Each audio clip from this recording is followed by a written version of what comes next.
안녕하세요, 세모스입니다. 골프에서 스코어를 얘기하는 단어들은 좀 특이하죠. 다른 스포츠에서는 전혀 쓰지 않는 단어들을 사용하는데요. 파, 보기, 버디, 이글, 알바트로스 이런 용어들이 사용되고 있잖아요. 이 용어들은 골프에서만 사용되는 용어인데요. 굉장히 특이한 것이 그 성적이 좋은 거, 그러니까 규정 타수보다 적게 친 언더파인 경우 전부 새 이름이에요. 골프에서는 어쩌다가 이렇게 새 이름을 통해서 성적을, 스코어를 이야기하게 됐는지 그 유래들을 한번 살펴봤는데요. 참 재밌는 부분이 있더라고요. 우선 언더스코어에 대한 용어들을 살펴볼 건데요. 맨 처음 살펴볼 용어는 버디입니다. 버디는 말 그대로 새예요. 새를 상징하는데 규정 타수보다 한 타 적게 친 거, 우리 이거 버디라고 하잖아요. 이거를 왜 새라고 했느냐, 왜 새의 샷이냐, 버드샷이냐 이렇게 명칭했었는데 왜 새라고 하게 됐지? 라는 이야기입니다. 그 속설에는 처음 버디라는 용어를 사용한 분이 세컨샷이 새가 물어다가 놓은 것처럼 아주 멋지게 홀 옆에 놓였다. 그래서 이건 버디다, 새 같다, 새가 날아서 앉은 것 같다, 이런 이야기도 있었는데 이건 사실은 잘못 알려진 사실이에요. 제가 이 얘기를 처음 들었을 때 새처럼 날았다, 이거 조금 이상하더라고요. 왜냐면 세컨샷이 홀컵에 이렇게 버디할 정도로 가까이 붙으려면요, 세컨샷은 총알처럼 날아가요. 새처럼 얌전히 날아가고 웨지샷도 아니고 그러지 않거든요. 그래서 이건 좀 이상하다. 그래서 이건 좀 조금 잘못 알려진 사실이고, 영어 그대로 해석하다 보니까 버드가 들어가잖아요. 그러니까 새처럼 이런 표현을 했던 것 같아요. 사실은 버디라는 말은 영어 속어 중에 What a heck of bird라는 속어가 있거든요. 이게 뭐냐면 그냥 우리 말로 치자면 너무 좋은 일, 기분 좋은 일이 생겨서 와 죽이는데 끝내주네, 요 정도의 표현이에요. 요게 What a heck of bird 이렇게 됩니다.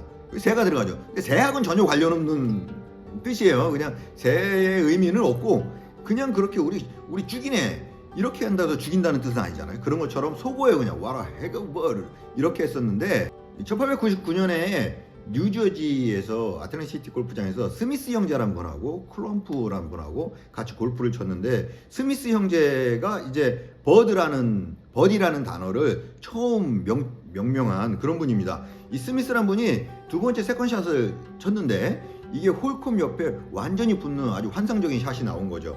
이때 이분이 좀 아까 설명드린 대로 What a heck of bird, 이거 죽이네 이런 표현으로 뭐라고 표현했냐면 That's a bird of shot 이렇게 표현했다고 해요. 이것은 영어 뜻 그대로 그냥 이 샷은 새가 해준 거야 이런 뜻이 아니고요. 그냥 속어니까 와 죽이네, 이거 끝내준다 이렇게 한 거예요. 근데 거기 이제 버드라는 단어가 들어가죠. 그래서 이렇게 한 타를 줄였잖아요. 그래서 이렇게 한 타를 줄이게 되면 그때 이제 골프 라운딩하면서 내기를 하셨던 것 같아요. 그래서 규정 타수 파보다 한 타를 줄이게 되면 누구든지 이분한테 내기 돈의 2배를 주기로 돼 있다고 합니다. 그러니까 이분 기분이 너무 좋잖아. 그래서 내저 bird of shot 이렇게 외친 거예요. 와 죽이네, 끝내주네 이렇게 한 거지. 2배를 받으니까. 그래서 그 일행들이 그때부터 규정 타수보다 한 타 적게 친 것, 이것은 버디라고 부르자, 이렇게 유래가 된 것입니다. 이글도 마찬가지로 이 스미스 형제와 클림프에 의해서 정해졌는데요. 이들은 한 타 줄인 것을 버디라고 부르기 시작했으니까 그럼 만약에 2타를 줄이게 되면 이거 뭐라고 부르지? 라는 고민을 했다고 해요. 근데 당시에는 2타를 줄이는 것은 그게 가능해? 이런 정도 수준이었거든요. 이건 말도 안 되지, 이거 그런 일이 일어날 수 있을까? 이렇게 생각했는데 그 2타를 줄인다면 이거는 엄청난 일이다, 어마어마한 일이고 너무 멋진 일이다, 이런 생각을 했던 거예요. 그래서 한 타 줄인 걸 버디라고 했으니까 그러면 2타 줄인 거는 멋진 새의 이름을 해야 되겠다. 그러나 보기 힘든, 진귀한, 신기한 이런 것을 해야 되겠다.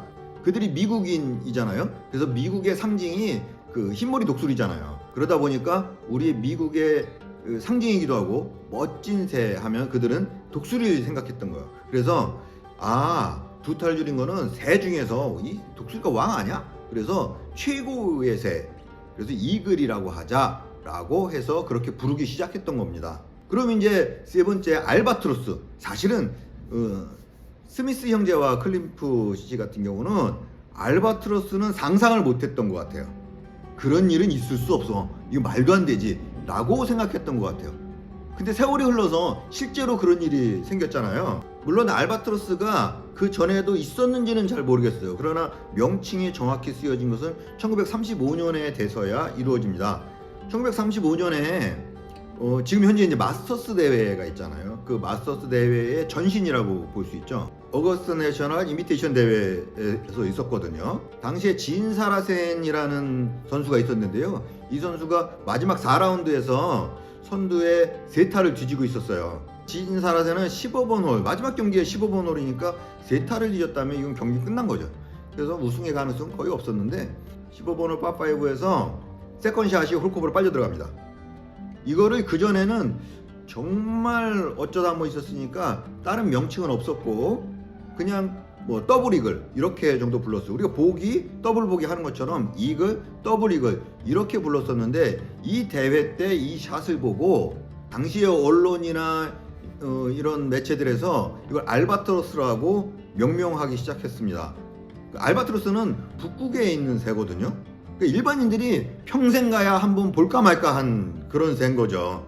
그래서 정말 보기 힘든, 정말 진기한, 평생 한번 볼까 말까 한 이런 장면이다 라는 뜻으로 알바트로스라고 명명하기 시작했고, 그것이 언론에 소개되고 갤러리들하고 이렇게 해서 그 당시에 많은 사람들이 알바트로스 샷이 나왔다 라고 이야기한 데서부터 유래가 시작됩니다. 이렇게 해서 규정 타수보다 적게 치는 거 언더죠. 그러니까 1언더, 2언더 이런 것들은 전부 새의 이름으로 이제 통일이 됐어요. 버디, 이글, 알바트로스 이렇게 통일이 됐고요. 규정 타수를 우리가 파라고 하잖아요. 이 파라는 개념은 영국에서 쓰여지기는 했어요.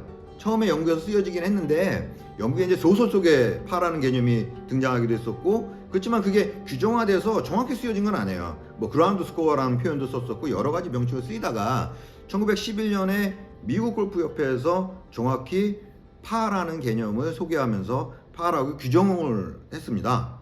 근데 이제 영국 입장에서는 자존심이 좀 상했던 것 같아요.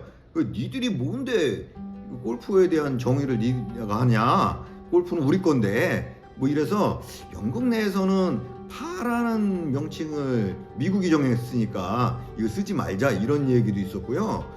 또 일각에서는 뭐 이왕 정한 것이니 파 괜찮은데 그냥 그렇게 우리도 통일해서 같이 쓰자, 뭐 여러 가지 이름으로 쓰이는 것보단 좋지 않아? 뭐 이렇게 했었던 것 같아요. 그러다가 이제 여러 가지 이야기가 있다가 사실 2차 세계대전이 발발하거든요. 그래서 그냥 골프고 뭐고 이제 싹 없어졌지.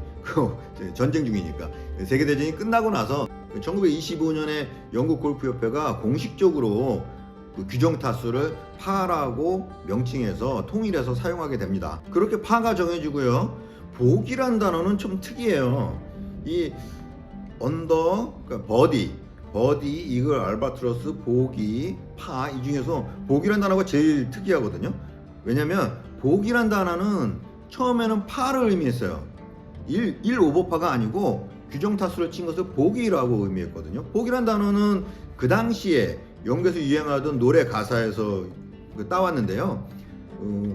원래 보기의 뜻은 앙증맞고 못생긴 작은 마귀나 유령 이런 걸 뜻했다고 해요. 그 당시 영국에서 유행하던 노래 가사 중에 보기맨이 오기 전에 서두르세요 라는 가사가 있었다고 합니다.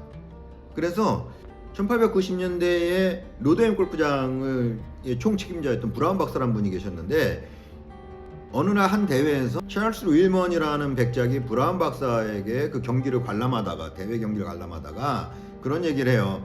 당신의 골퍼 선수들, 당신 경기장의 골퍼 선수들은 골프를 굉장히 잘 치는 보기맨이다, 이렇게 표현을 합니다. 그 축히 세운 거예요. 노래 가사에서 보기맨이 오기 전에 서두르세요, 이게 굉장히 유행했으니까 당신 선수들은 스윙하는 모습도 그렇고 굉장히 뭐 우리식으로 치면 귀신같이 치네, 막 이런 비슷한 의미였던 것 같아요. 그래서 보기맨 같아, 뭐 이렇게 축혀 세운 거거든요. 그래서 그 당시만 하더라도 골프를 굉장히 잘 치는 사람을 보기맨이라고 불렀던 거예요.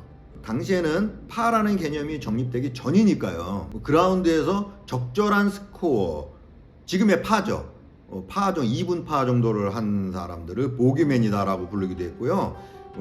동네 골프 대회에서 우승한 사람을 보기맨 대령 이렇게 부르기도 했었고요. 그래서 보기맨이라고 하는 것은 귀신같이 골프를 잘 치는 사람, 우리식으로 표현합니다. 귀신같이 골프를 잘 치는 사람은 보기맨이라고 했던 겁니다.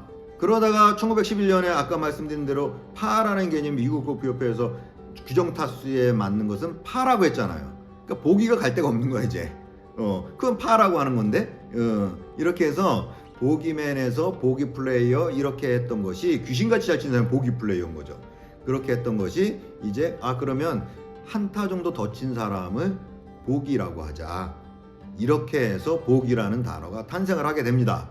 그리고 나머지는 이제 특별한 유래가 필요 없겠죠. 왜냐면 보기, 더블 보기, 트리플 보기, 쿼트러블 보기 같은 경우는 보기가 더 있고 더 있고 더 있고 해서 그냥 보기, 더블, 트리플, 쿼트러블 이렇게 된 거니까요. 예, 이상으로 오늘은 골프에서만 쓰이는 스코어를 나타내는 단어들의 유래에 관련된 재밌는 이야기들을 살펴봤습니다. 이 유래를 살펴보면서요, 우리 보기 플레이어, 대부분 보기 플레이어시잖아요. 보기 플레이어가 대부분이시고 우리나라에서는 보기 플레이어가 제일 많습니다. 아마추어 골퍼들이 보기 플레이어라면 굉장히 훌륭한 거구나 라는 걸 다시 한번 느낍니다. 보기 플레이어는 귀신같이 잘 치는 사람이니까. 그리고 실제로요, 우리 주말 골퍼들 같은 경우에 1파 1파 이런 거 없고요, 올보기 뭐 이런 거 없고 땡그랑까지 했는데 보기 플레이어다. 이분들은 다 싱글 아닐까요? 어쨌든 보기 플레이어로서 보기 플레이어는 자부심을 가져도 좋은 거구나 라는 걸 다시 한번 느꼈고요. 오늘의 이야기 여기까지 하겠습니다. 고맙습니다. 세상의 모든 이야기 세모스 채널이 벌써 구독자 6,000분이 넘어섰습니다. 너무너무 감사드리고요. 앞으로도 세모스는 더 좋은 이야기, 즐거운 이야기들로 여러분들을 찾아뵙기 위해서 열심히 노력하겠습니다. 고맙습니다, 여러분.